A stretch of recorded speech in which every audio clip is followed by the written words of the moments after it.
Ko'hna dunyo tarixi. Birinchi qism. Birinchi bob. Shoirning asl ismi Qutlug' Qadam.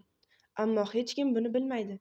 G'aznada u Malik ash-Sharob, avomchasiga esa Malik ush-Sharob, ya'inki g'arib mayxo'rlar sultoni degan nom bilan ma'lum va mashhur. G'arib kulbasi esa garchi Sulton Mahmud G'aznaviy qasrlari bilan tenglasha olmasa ham, dovrug'i butun dori saltanatga ketgan. Shoirning kulbai vayronasi shaharning eng chekkasida bog'i Firuz va bog'i Mahmud kabi ko'rkam bog'lar, osmon malikasi kabi marmar qasrlar, ko'shki davlat va ko'shki ma'mur kabi tillakori saroylar, lojuvard gumbazli muhtasham masjid va minoralar, sershovqin bozorlar, karvonsaroylar bir-biriga tutashib ketgan.